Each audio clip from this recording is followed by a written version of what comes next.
We have a great guest today.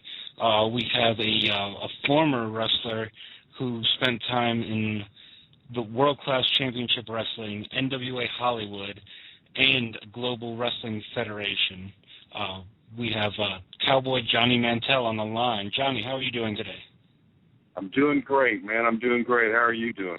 I'm doing pretty good, and like I said, JT will be joining us in a little while. He had some business to take care of, so in the meantime, we're going to get started. We have a lot of questions about not only your career and, some generic questions, but also, some questions about what you have going on in your business now, and I know you're really excited to talk about that, so if you don't mind, we'll go ahead and get started. Well, I'm glad to be on today. I look forward and really get anxious about these moments where I can talk to the young guys in the business today and visit with them. I never thought I'd be one of the old guys that were still around, but I am, and I'm not in the ring working anymore, but I try to do a lot individually. I try to go to shows and visit with guys, and we give clinics and work out with guys up here at my place, and because I came from such a blessed time in the mid-'70s where there was territories abundant, and you could go and work 7 nights a week and really hone your craft in and learn the things you got to learn to really work in this business the right way. Okay, now, growing up, were you a wrestling fan? And if so, who were some of your favorites? Well, growing up, I was a wrestling fan. I started as an amateur at 10 years old, and growing up in the Los Angeles area, of course, Freddie Blassie and John Tolis and those type of people were on TV week in and week out. So I had a great opportunity to not only learn it on the mat as an amateur, but to watch two greats like Freddie Blassie and John Tolis back in those days were really something, Yeah, definitely. Especially Freddie Blassie, the worst of the worst so far as the heel goes. Now, was wrestling your first career choice, and if not, what was? No, actually, my real first love was baseball, man. I was a catcher from early on in my career, starting at 7, 8 years old. I was a catcher behind the plate, the tools of ignorance, and I just loved it. That's what I wanted to do, and played all through high school and played in an instructional league, Montreal Expos, and just had a bad set of knees. I had my first knee surgery when I was 15, and as a catcher and squatting all the time, it wasn't conducive to what I really loved. And when I wasn't catching, I was bored playing it. So after that, I fell back onto my second love, and that was wrestling. What age was that when you fell back onto wrestling, as you said? Well, I actually started training in Los Angeles when I was 18. Started training in Olympic Auditorium. My brother Kenny was out there wrestling with Chavo Guerrero and Rocky Johnson and Pedro Morales, and God, what a crew that was out there with those guys. And they got me started working out in the ring at the Olympic Auditorium in Los Angeles, California, and was so blessed with the guys I got to work out with, Dory Funk, Roddy Piper, and the list just goes on and on, the guys that I was so fortunate to spend time with early in this business. And that's in today's world, and I tell this not picking on anybody, but so many of the guys in today's world they're trained by somebody that's been trained by somebody that was trained by somebody that was trained by somebody that heard how Dory Funk would train you if he trained you. And so we're 3 or 4 generations away from the guys that are trained and that really came through the ranks and came through the business and learned every little piece of it. And I see it all the time. I see that we're learning how to make the glass shiny, but we're not learning how to put a polish on it that'll last. And I hope that I can give some of that back before I get out of here.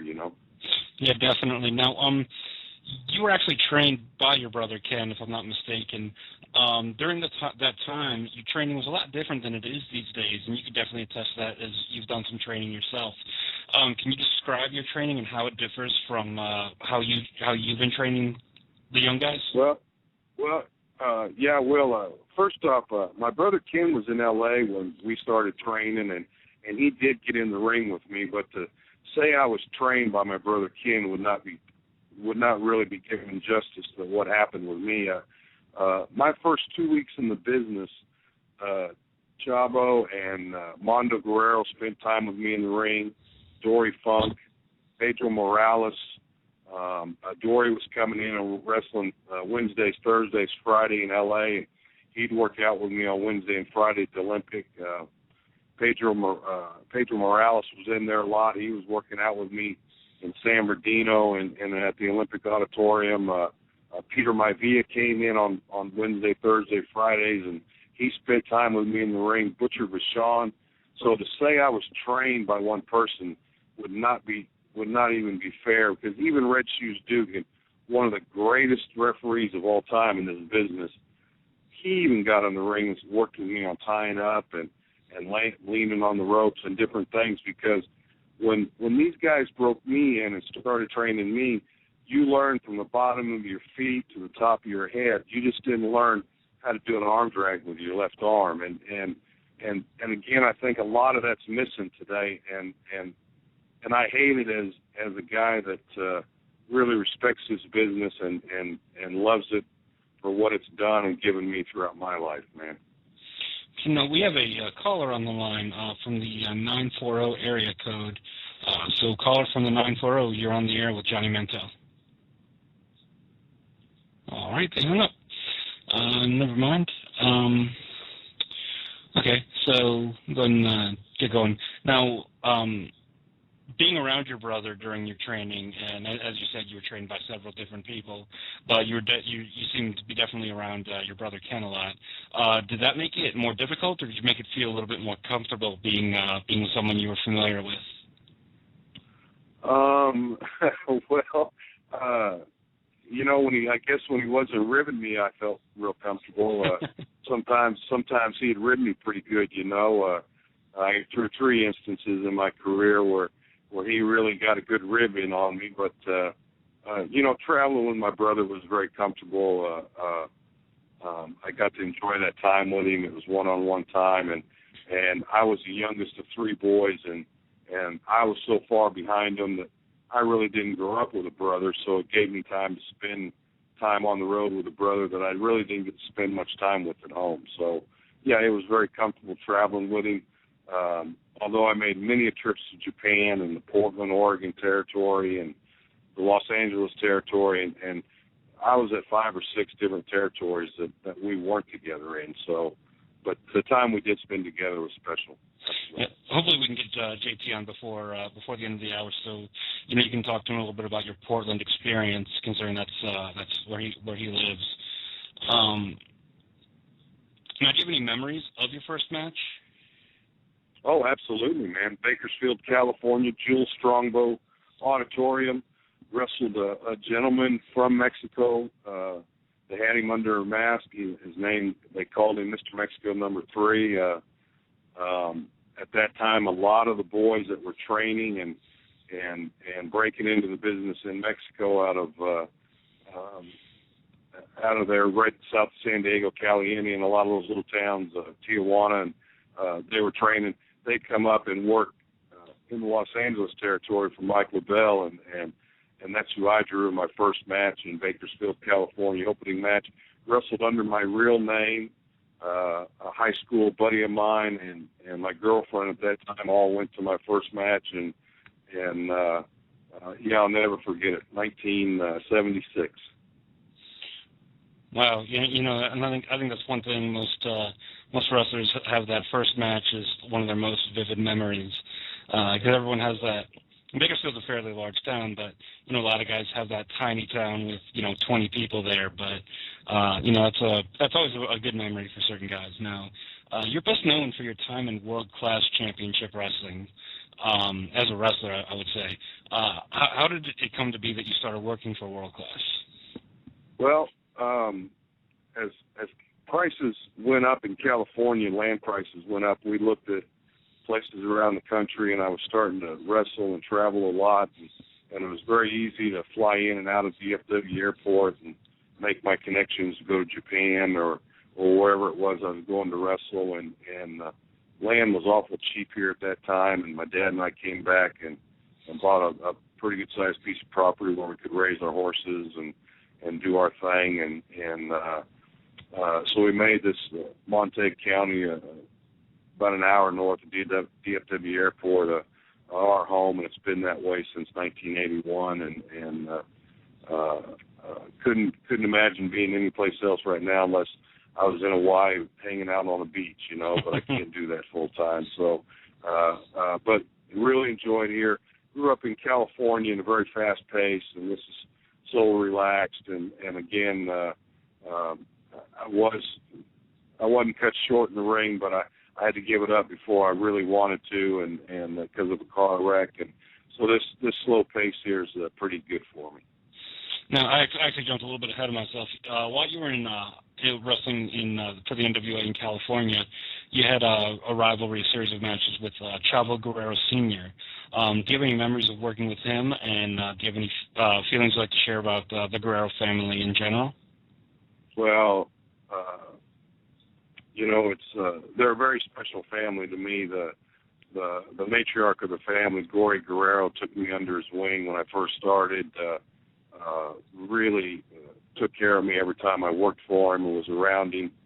So that Chavo and Mondo instantly took me on, and they're really brothers to me to today. I still talk to Chavo and Mondo a lot. They really are brothers to me through my past. When we get on the phone, it's like we haven't seen each other in 10 years, yet it's like you haven't seen him since yesterday. You haven't forgotten anything, everything you still know, and that's how close we are, and a great family. I had the privilege to work with Hector. I held Chavo Jr. when he was a baby. I met Eddie for the first time when he was, in his teens sometime. Just a special family, and very, very blessed. I mean, very blessed family today. Yeah, next week is the 5-year anniversary of when Eddie Guerrero passed, and it's kind of hard to believe it's been so long. And it's kind of nice because I don't know if you've heard this, but Eddie Guerrero's daughter recently is starting with wrestling, so had a developmental deal with WWE.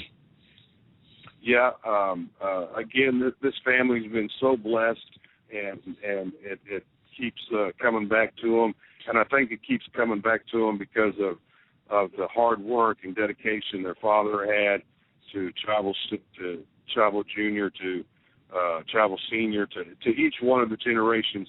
These guys have, their entire family has lived it and been a part of this business, and it shows when you grow up sitting around a table when they're talking about headlocks and wrist locks and you're cutting the Thanksgiving turkey up, it's something that sticks with you, and that makes this business so special today, is that there's, third generation guys and fourth generation guys, and this business has come a long ways, but it's also the same business it was 50 years ago.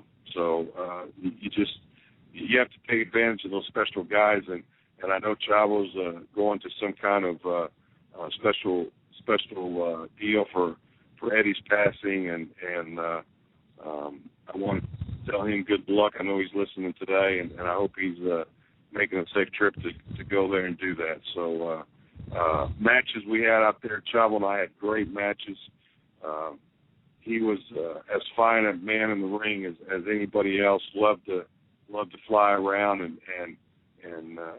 take control of the people, and really I enjoyed a match. I'll tell you, of my career, the match I probably enjoyed the most was I watched Chavo and Dory Funk go an hour one night in the Olympic Auditorium in Los Angeles, California, and you could literally watch them.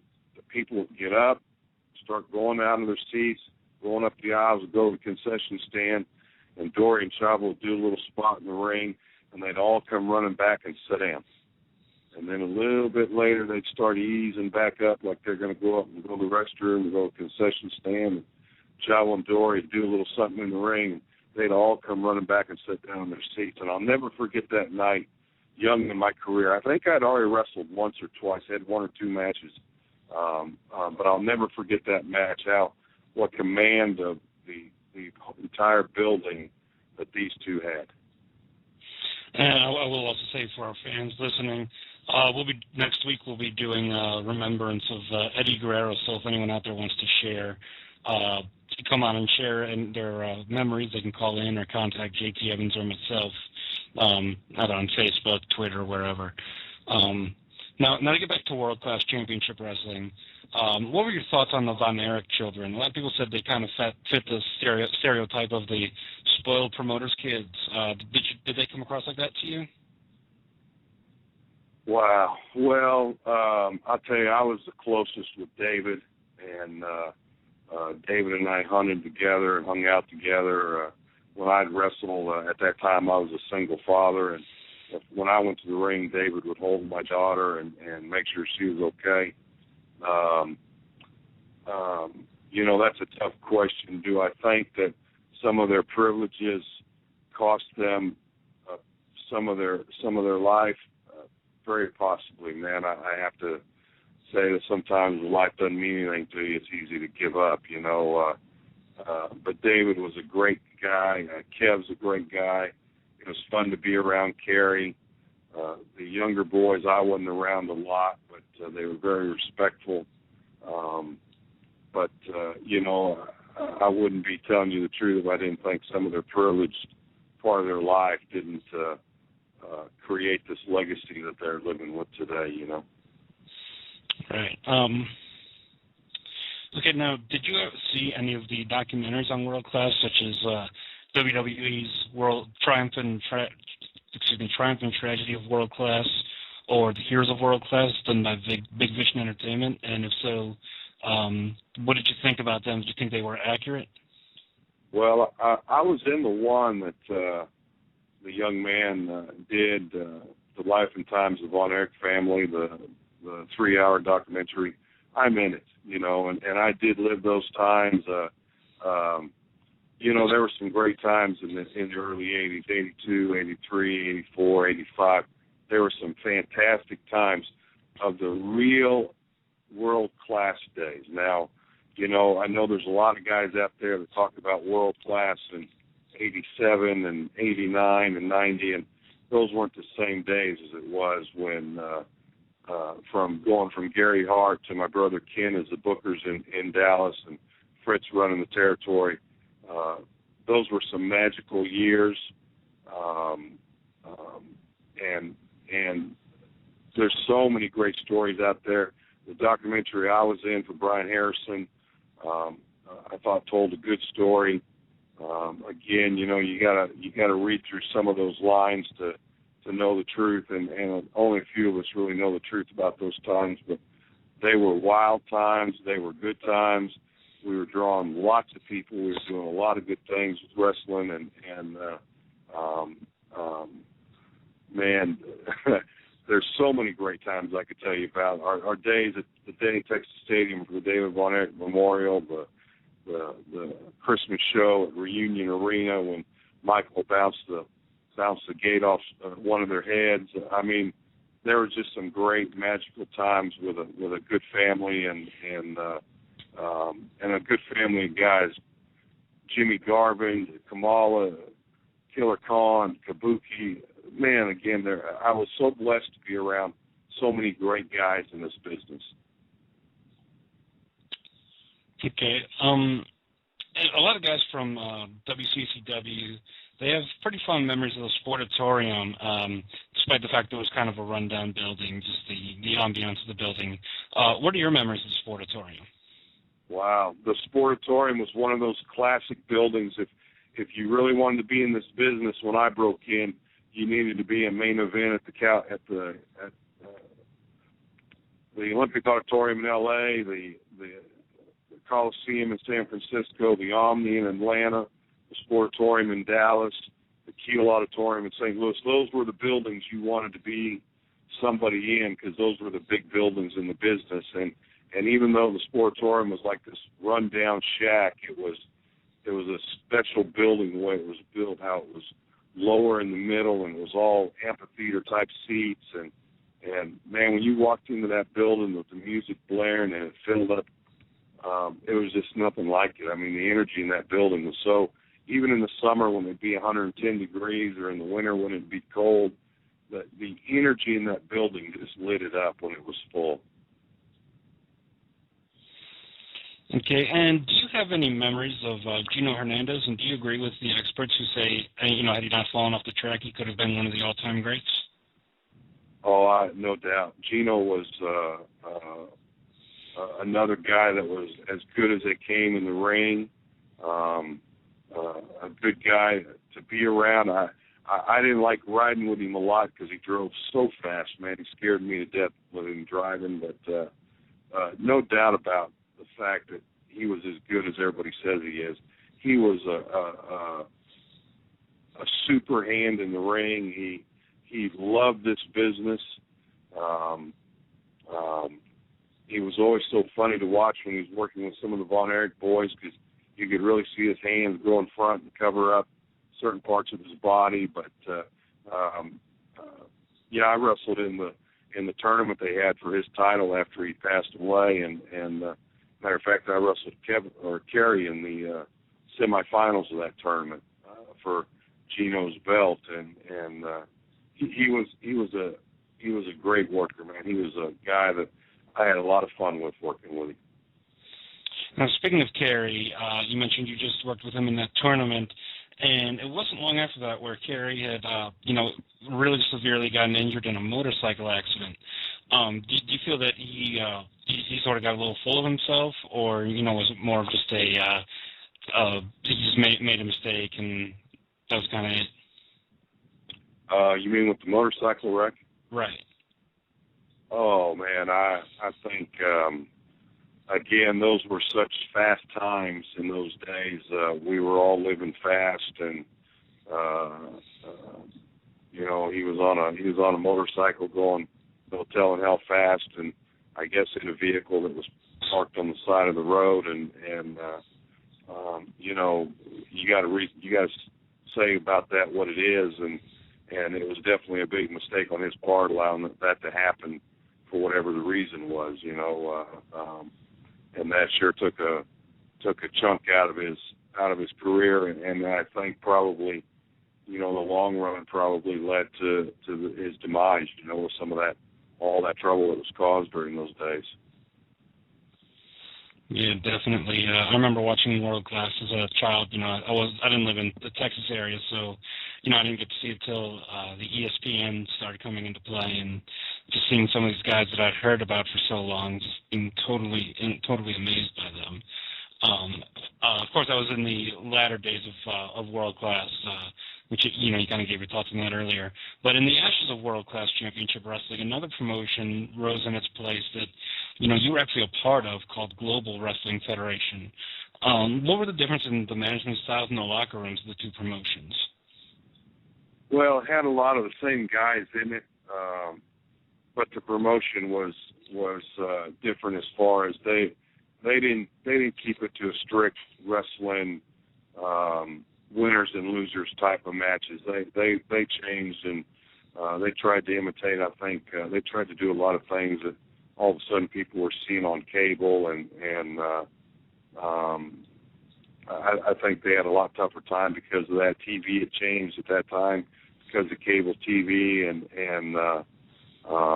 my philosophy in this business, and really any business, unless you're Coca-Cola, you probably need to be 7-Up, and I think they were trying to they were trying to make a very cheap imitation, and that makes it tough on me. Yeah, a lot of people came in Global that turned out to be very, very notable later in their careers. Guys like the Avenue Experience we're talking about in a few minutes. John Hawke, who later became John Bradshaw Layfield. Bad Breed, who's Ian and Axel Rotten. Do you have any memories, like looking at some of those guys and thinking that they were going to be a big deal? Oh, I had John Hawke's first match. So, yeah, I thought he was a great kid at that time. he had a lot of potential with his size and his ability.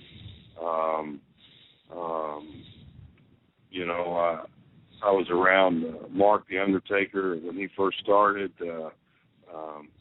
Booker T was in here when he was first getting a break in the business. He come to Dallas, and I got to spend some quality time with him. And yeah, there's some big stars out there. I still turn the TV over to them, and when I hear they're on, just to check them out and check on them.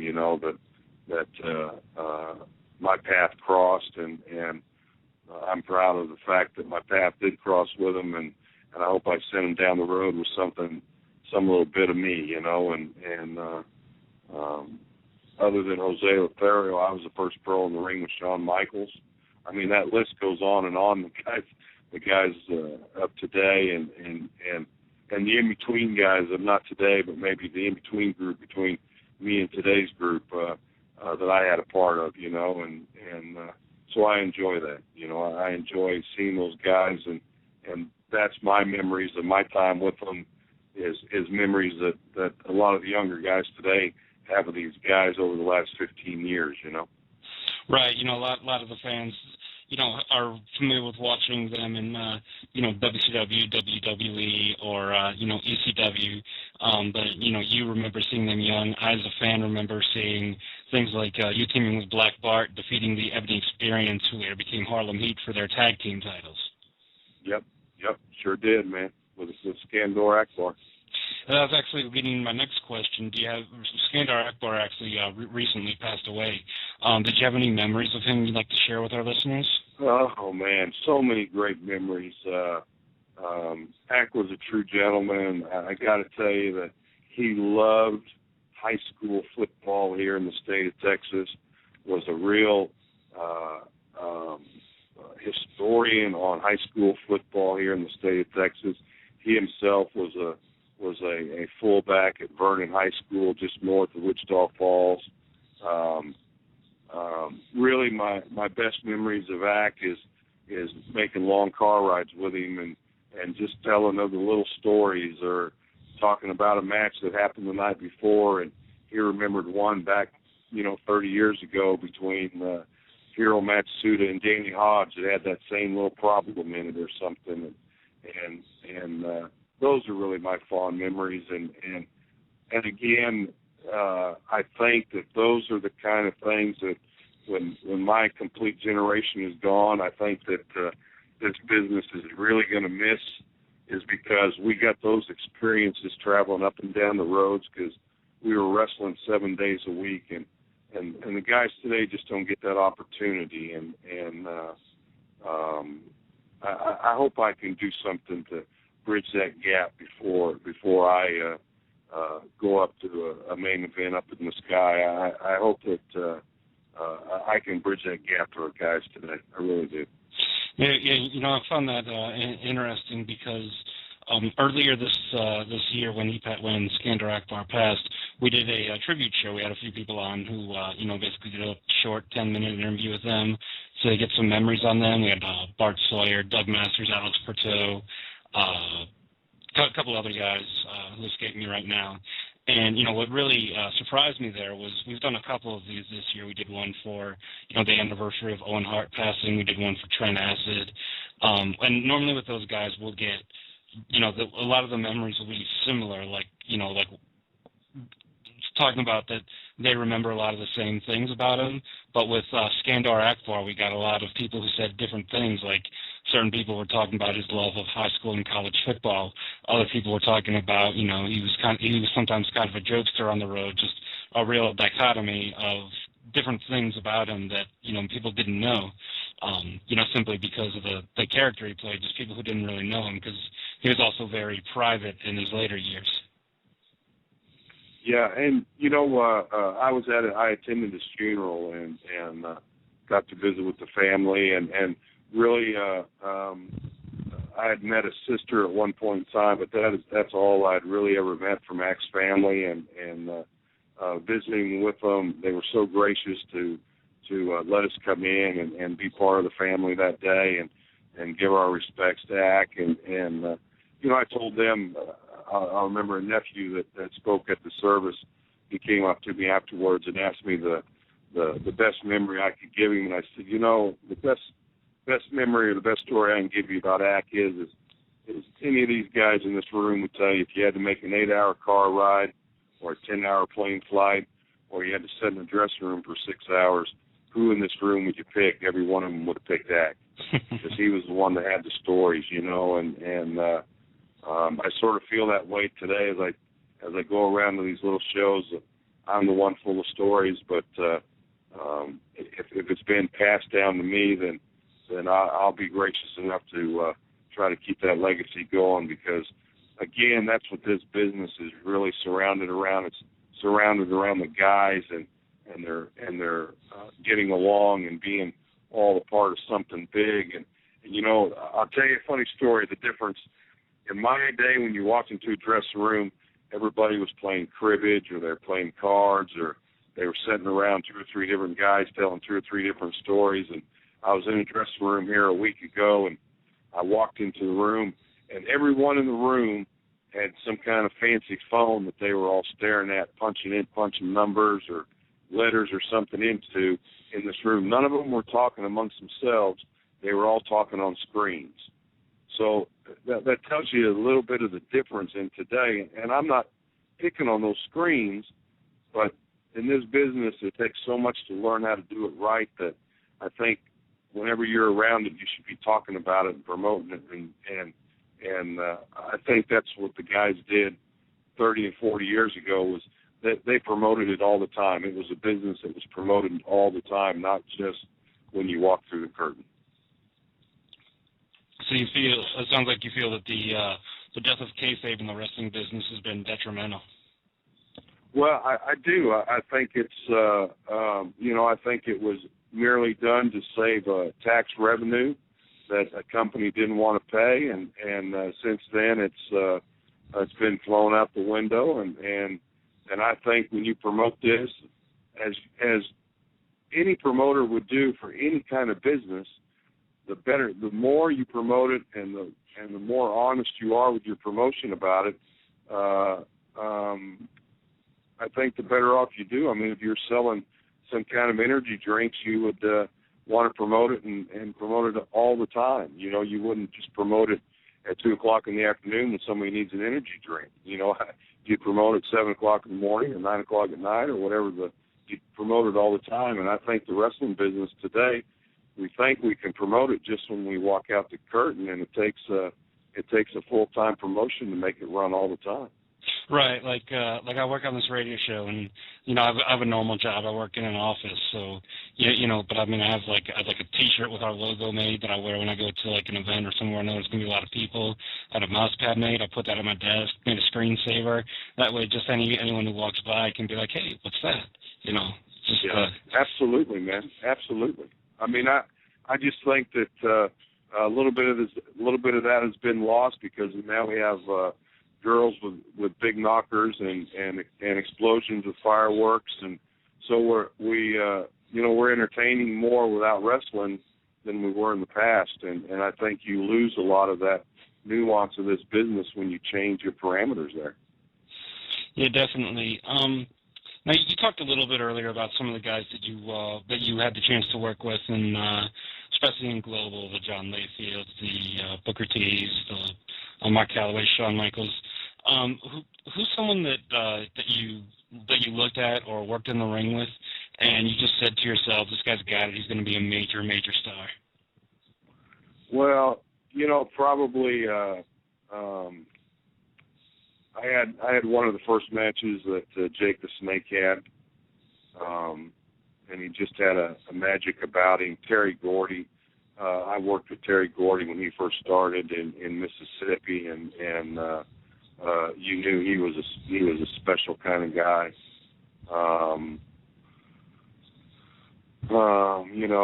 I would say of the two, Jake and Terry are probably the biggest stars that you knew. Booker T also was one of those guys that just had that it about him. Shawn was so young when I met him that you felt he was special, but he was so young you didn't know what was going to happen with him. Again, I worked with Terry Gordy back in 1977, and he was just a big old kid, and you already knew he knew what to do in the ring. He was trained well and listened well to guys in the ring. I had been working 2 years when I met Terry Gordy, and Tom Jones and I worked night in and night out against Terry Gordy and Michael Hayes, and so I spent a lot of time in the ring with Terry when he first started, and you knew he was something special.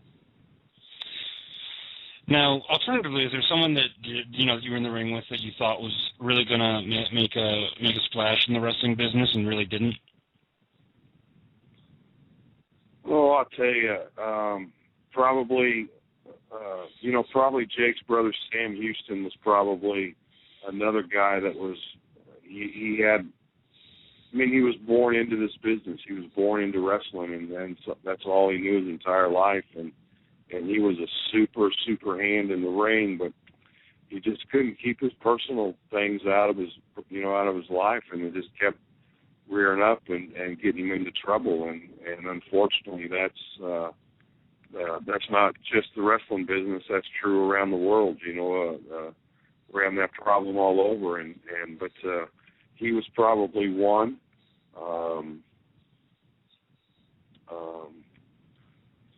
Man, it didn't. I can think of a couple guys, but they got out of the business right away. They seem to get a big push and seem to get a little bit, and then all of a sudden they just got right out of the business. So that's not really a fair statement to that. Sam stayed in it. He's still in it today. I don't think he's at a point where he can wrestle today, but I'd have to say Sam probably. Because I remember as a child seeing it seems like you really tried to work a lot with Sam Houston to try and help him come along. So I remember seeing and it was a pretty notable rivalry that you had on screen with Sam Houston. Yeah, again, Grizz's son, and Grizz has been a big part of my life throughout this business. And, of course, Jake had already, made a little bit of a splash, and Sam was a few years back. Sam had the height, and he had the frame. He just, his personal life kept him from the gym and from making it getting any bigger and stronger, and I think that hurt him, and then just his personal life seemed like it just took ups and downs, and it really affected him. I've been through a couple divorces, and I raised a daughter by myself for a few years, and so I know those ups and downs, and I think some people it takes a bigger toll on, and it affects them, and it really hurts Sam's career. Now, do you actually have any memories of working with, or not working with, were you surprised by Grizzly's passing earlier this year? I was. I knew he had some dementia and Alzheimer issues, and he was getting worse, and the son from up outside of Amarillo had come and sort of, I hate using the word gain control, but took over caring for Grizz and moved him up there by him, and when we heard the news, I was shocked to hear it, but I had heard that his dementia was getting worse. His grandson, Grizz's grandson, came to Akbar's funeral, and we had a great visit and talked about Grizz, and I felt like he was in our presence that day too. So I made it special with Grizz's grandson coming to Ak's funeral. Right. Yeah. Now, early, I want to backtrack a little. Early in your career, as you were coming up, you were talking about some of the names that you saw when you were starting, the Freddie Blassies and people like that, who you also saw when you were, even younger than that. Who's someone that you worked with early in your career that really had an impact and helped shape you into, the professional that you became? Well, I'd have to say that Leo Garibaldi was a very important part of my life. I met him when I was either 8 or 9 years old. I'd gone to spend the summer with my brother Kenny in Tampa, Florida, and Leo was the booker in Tampa, and and Hiro Matsuda was there, and my brother Kenny and Dick Murdoch and Dusty Rhodes were there, and so Leo had a big part of my life, meeting him young, and then he was actually the one that broke me into the business in L.A. and got me started training with everybody, and then I'd have to say John Tola, seeing him on TV, and then later on in the, I guess about 1980, I got to travel up and down the road with John for about, 9 or 10 months, and really got to spend some time with him. So I watched him as a kid, as a star, and then got to spend one-on-one time with him. And Freddie Blassie got all the club in those days, and went to New York, and he was a special man. But I'll tell you what, this business, it takes two to dance, and if he hadn't had John Tolas, he wouldn't have been quite as much Freddie Blassie either. So I got to give John his props there, because John, again, was one of those guys that was Hollywood pretty, had a great voice, great interview, and could do anything in the ring to make you hate him, love him, want to kiss him, or want to stab him. He was one of those guys. Now, are promoters able to reach out to you directly for a wrestler you've trained? Do you work with promoters on that? And if so, how can they get hold of you? Now what? Say that again. I'm sorry. You've done some. I know you've done some training over the last few years. Do you reach out to promoters to try and help get people you've trained booked? And if so, how can they get a hold of you? I do. I try to put everybody in contact with everybody that I can.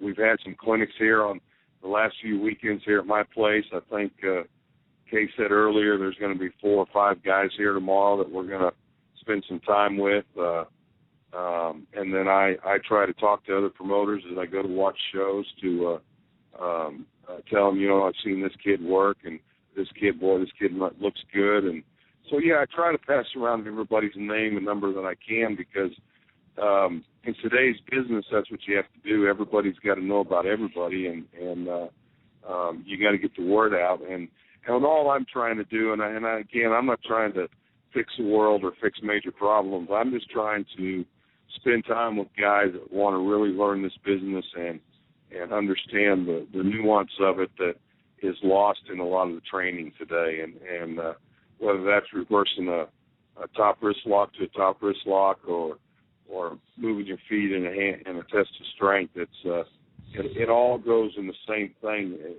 When you walk out of that curtain and you get in that ring, you have to perform, and you have to perform at your highest level, and that means from the top of your head to the bottom of your toes. And I think lots of times in today's business, it's only from the waist up or from the waist down we're performing. Yeah, I know a lot of promoters listen to the show, so hopefully you'll be able to make some contacts for that. Now, what you're working on right now is you're working on an upcoming tournament, the German Fest Ringenmeister tournament. Can you talk a little bit about that? Man, I'd love to. It's been something that's been bouncing around in my empty head for the last 5 years, and we finally got a place and a situation we can do it in. It's the first ever pro wrestling tournament, going to be held in Munster, Texas, which is about an hour and 10 minutes north of Dallas, about 2 hours south of Oklahoma City. It's right at the Red River. It's a beautiful little town, and it's at a German fest where there's hot links and different beers and different kind of sausage going around everywhere. It'll be a 3-day event. We're going to take 400 entries. The first 400 entries into the tournament will be put into brackets. Those brackets will wrestle to a champion on Sunday afternoon. We hope to have about 12 different brackets with different weight classes in them, so that everybody can compete with their own weight for the first 3 or 4 matches and their own size, so we don't have a Rey Mysterio and Undertaker working in the first or second round. I think we need to wait till the guys get to be at the top of their game. We're going to do 399 matches in 3 days in 2 rings.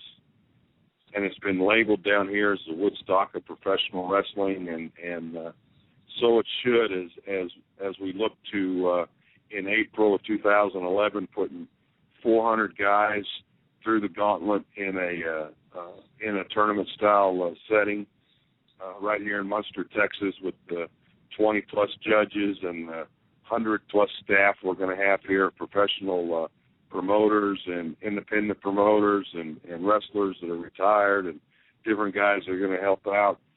It will be the largest gathering ever of professional wrestlers in one place at one time, and we're so looking forward to getting the entries over with and getting everybody in here so we can start setting the brackets up and people can start seeing where they're going to be at in the bracket, who they're going to work with in the first round.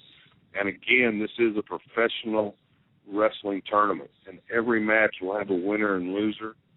But now the matches will be judged by former champions, and when I say champions, I mean guys in this business that stand out. Stan Larry Hansen, Chavo Guerrero Sr., Booker T., Bob Orton Jr., Danny Hodge, Killer Carl Cox, Les Thatcher, Honky Tonk Man, Killer Tim Brooks,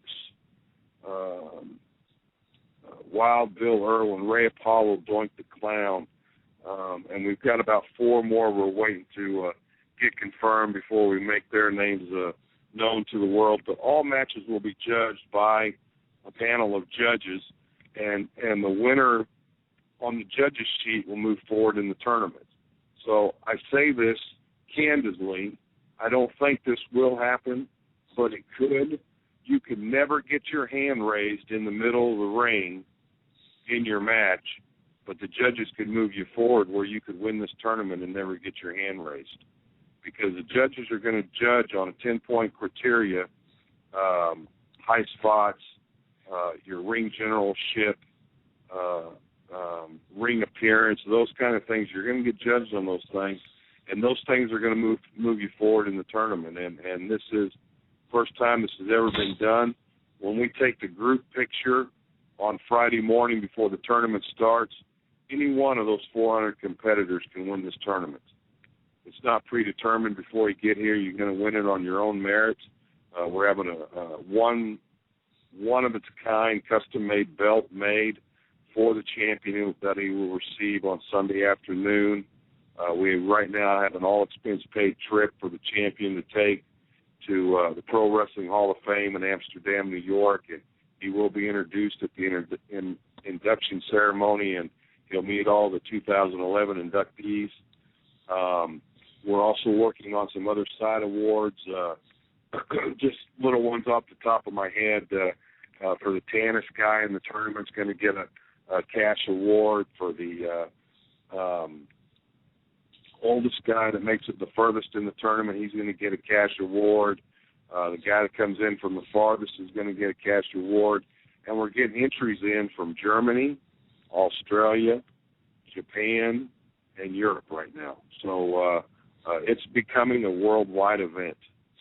Wow. So it sounds like it's sort of like a mix of professional wrestling and the judging style that's currently in amateur wrestling. So it's kind of like a combination of the two to sort of determine who will be the best all-around wrestler of the group. Well, what they're going to do is they're going to judge you on your pro skills, man, and they're going to look.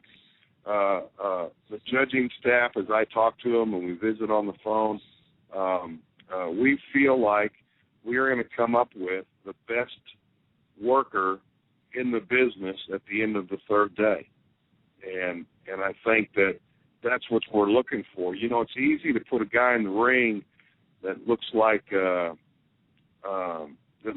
Tony Atlas, but if he can't do the things Tony Atlas can do, he can't do it. Right. So we're going to look for the guy that can work. We're going to look for the guy that can make this mistake not happen because he covers it up. The guy that can make the people believe that this happened instead of that happening. So it's not like 2 points for a takedown and 3 points for near fall. they're going to judge on a scale of 1 to 5, 1 being the lowest, 5 being the highest, and they're going to judge on these 10 points. Then they're going to fill out on the judging slip their critique and their comments of the match for the guy. And then when you're eliminated or you win the tournament, you will receive all those judges' slips, hand-signed by the judges and filled out by the judges, talking about your work and your profession in that ring, and giving you pointers on how to get better and be the best you can be. And I think that this is going to be a great weekend as far as the judges are coming in to enjoy the German Fest. They're coming in to enjoy the matches, to be part of this great event. And you're going to get some one-on-one time with the judges. We have a clinic all day Thursday, and then you're going to get that time around the rings. And last year in the 3 days, they had 50,000 people through the gates. Wow. So we're going to have, I can see times of 2 and 3 and 4 and 5,000 people mingling around the rings as we're doing this tournament. So the guys of today's business, unless you're with Vince or TNA, a lot of these guys work in front of, they think it's a sellout crowd when there's 400 or 500 people there. And I think we're gonna shatter that for some of these guys. We're gonna break their cherry on working in front of a big crowd and what that feels like. So that's the exciting part to me. We're giving everybody an opportunity, and I got to tell you right now that Tennessee and Georgia are the leading states right now in getting entries in. They have the most guys from, right now we have the most guys from Georgia and Tennessee. It's tied between the two of them. The other states are dragging their feet. So I really thought we'd have more from the Texas-Oklahoma area than we have in yet, but we don't have very many in. It's from guys from around the country, Oregon, and Arizona, and Philadelphia, and Boston, and Chicago, and Georgia, and Tennessee are leading the pack right now. So I look forward to the guys checking out the website wildwestwrestling.webs.com, and that is .webs.com. You can check that out. It's got a phone number on there. It's got all my contact information. I'd love to hear from you. If you have a question or a problem with it, you need to contact us. I'll visit with you and do the best I can for you. I know that I've had a few people say they're working on getting their entry fee together. Like I've told the guys over the last week that's called me, get your entry in, because when I get to 400, I have to stop. I have no more time that weekend to do more matches than 400 guys will create for me to do. So I have to get it in, and so get it in, send me a note, send me a payment, send me whatever you need to do. And right now, I'll tell you, and your show today is the first time I'm going to mention this live to anybody, but right now we are working on different little projects where you could come in and get part of your entry fee taken off because you come in and help with some other part of this tournament. So you need to contact me. You need to get with me. I'm doing everything I can to make this feasible and possible for everybody in this business to be here. Pro Wrestling Illustrated will be here taking pictures and doing stories on guys in the tournament. So you need to be a part of this if you're in this business. You need to be a part of this.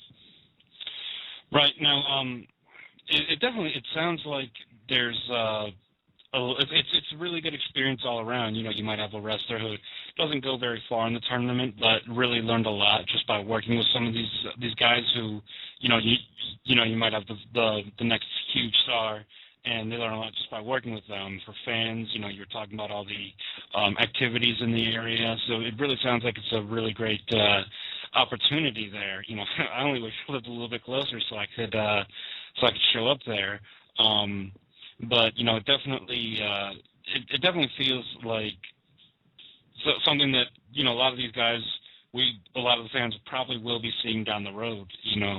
especially with some of the like you gave some of the names of the people who will be there that they'll be able to kind of work with, listen to, bend the ears of, just to sort of get involved there. And I'm sure that the fans will be able to hear more from you in coming up weeks and months on your show here on Blog Talk Radio. Would you like to go ahead and plug that?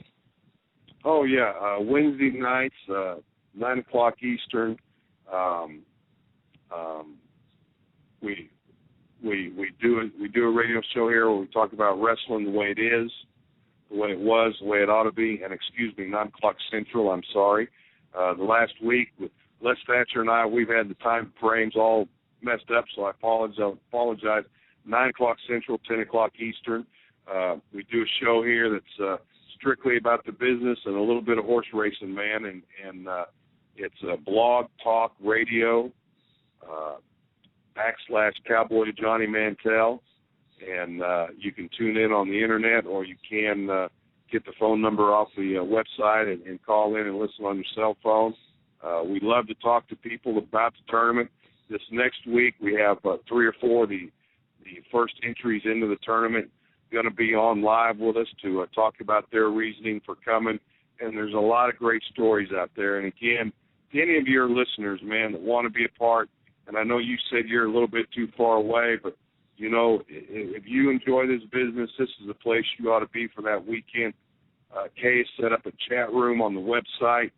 You can go on there. We have a sponsor hotel that's giving guys an unbelievable rate for a hotel room, a brand-new hotel, indoor pool, indoor hot tub, indoor sauna, giving guys a rate at $75 a night. The rooms have 2 queens and a roll-out bed.